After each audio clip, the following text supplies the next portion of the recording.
Selamat pagi anak-anak ibu semua. Bertemu kembali dengan Ibu Rosida Simanjorang dalam pembelajaran IPA. Tahukah kamu, ribuan ikan yang ditangkap para nelayan di laut dan ratusan ton sayuran yang dipetik petani tiap hari untuk dikonsumsi?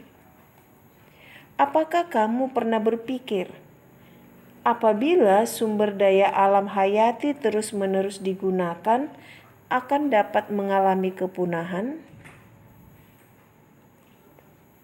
Hewan dan tumbuhan merupakan sumber daya alam terbarukan yang dapat terus dilestarikan melalui upaya perkembangbiakan atau reproduksi. Maka hari ini materi kita tentang sistem perkembangbiakan tumbuhan dan hewan. Dan untuk pembelajaran yang pertama ini kita akan membahas tentang perkembangbiakan tumbuhan Angiospermae secara vegetatif. Kompetensi dasar 1. Menganalisis sistem perkembangbiakan pada tumbuhan dan hewan serta penerapan teknologi pada sistem reproduksi tumbuhan dan hewan. 2. Menyajikan karya hasil perkembangbiakan pada tumbuhan. Adapun tujuan pembelajaran 1. Menjelaskan perkembangbiakan vegetasi pada tumbuhan. 2. Menjelaskan perkembangbiakan generatif pada tumbuhan. 3. Menjelaskan perbedaan perkembangbiakan generatif dan perkembangbiakan vegetatif pada tumbuhan. 4. Menyebutkan macam perkembangbiakan vegetatif pada tumbuhan. Dan kelima, mengidentifikasi bagian tumbuhan yang berperan dalam proses perkembangbiakan vegetatif. Anak-anak ibu semua, pada gambar ini ada 3 jenis tanaman yang berbeda. Ibu yakin kalian pasti mengenalnya. Ada bawang merah, ada tanaman pisang, dan ada bunga mawar. Ketiga jenis tanaman ini disebut sebagai tumbuhan Angiospermae. Apa itu Angiospermae?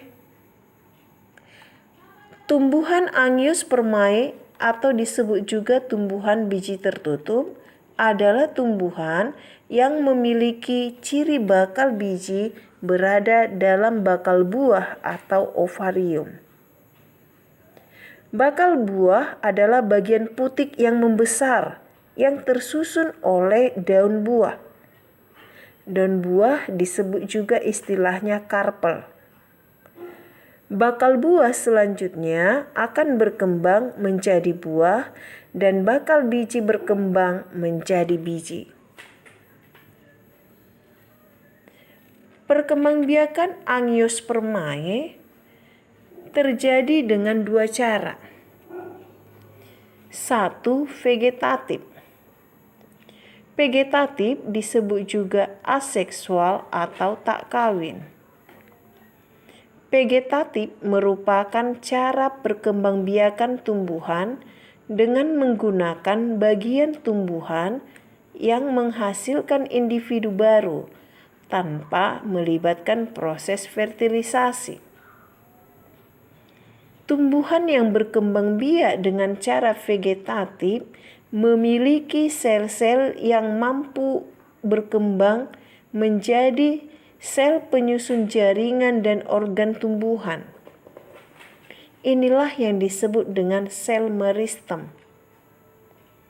Keturunan yang dihasilkan dari perkembangbiakan vegetatif memiliki sifat atau karakter yang sama dengan sifat induknya.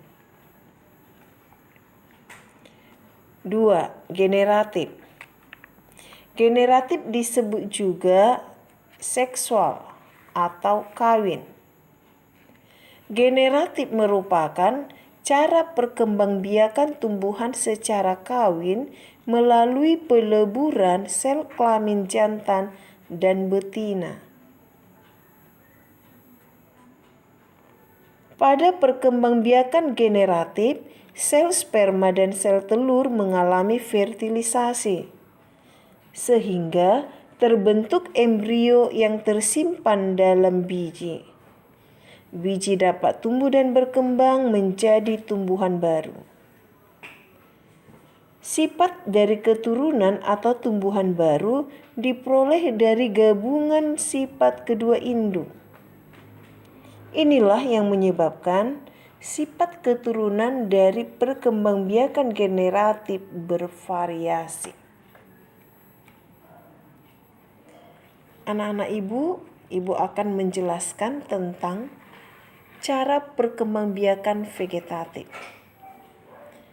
Perkembangbiakan vegetatif dibedakan menjadi dua. Yang pertama, perkembangbiakan vegetatif alami. Perkembangbiakan vegetatif alami terdiri dari kuncup adventif daun. Kuncup adventif daun adalah calon tunas pada tepi daun. Umbi batang. Umbi batang adalah cadangan makanan bagi tanaman. Umbi lapis. Umbi lapis adalah umbi yang susunannya berlapis-lapis. Stolon atau geragi. Stolon atau geragi adalah batang yang tumbuh menjalar di atas tanah. Rizoma. Rizoma adalah batang yang ada di dalam tanah. Berikut ini contoh dari perkembangbiakan vegetatif alami. Kuncup tunas adventif contohnya cocor bebek.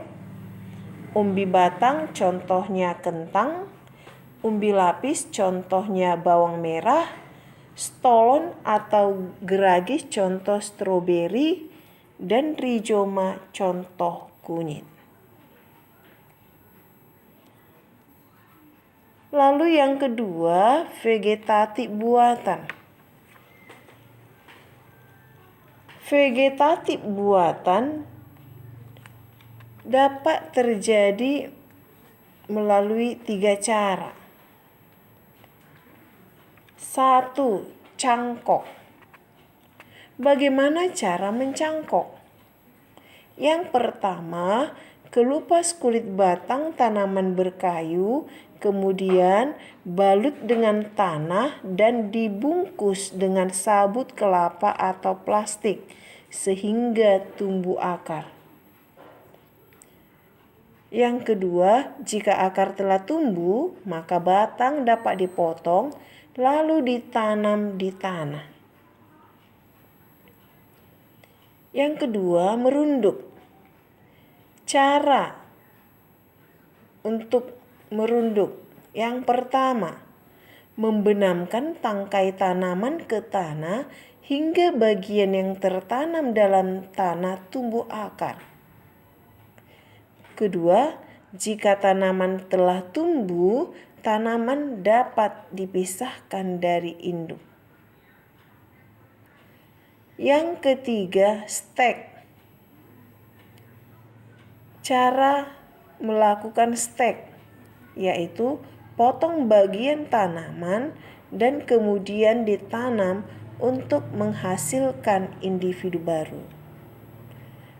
Nah, masing-masing contoh tumbuhan atau tanaman yang dapat dilakukan secara vegetatif buatan, silahkan kamu lihat.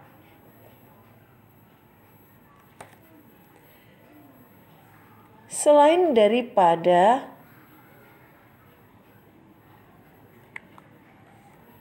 vegetatif buatan, maka untuk meningkatkan produksi tanaman juga dapat dilakukan melalui teknik pemuliaan tanaman. Apa itu teknik pemuliaan tanaman? Merupakan teknik yang digunakan untuk memperbaiki dan meningkatkan mutu suatu tanaman. Teknik pemulihan tanaman ini dilakukan dengan 2 cara.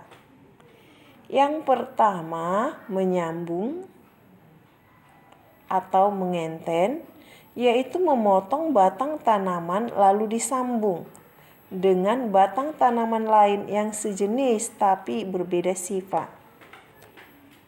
Yang kedua, menempel atau okulasi, yaitu menempelkan mata tunas yang ada pada kulit tanaman pada batang tanaman lain yang sejenis. Bagaimana cara untuk menyambung dan menempel? Silahkan kamu perhatikan pada gambar ini. Jadi anak-anak ibu semua, perkembangbiakan vegetatif buatan dan pemuliaan tanaman adalah karena adanya campur tangan manusia. Berbeda tadi dengan vegetatif alami. Nah, anak-anak ibu, demikianlah materi kita hari ini. Semoga kita dapat mengerti. Untuk itu, ibu harap kita semua dapat mengingat dan mempelajari materi kita hari ini.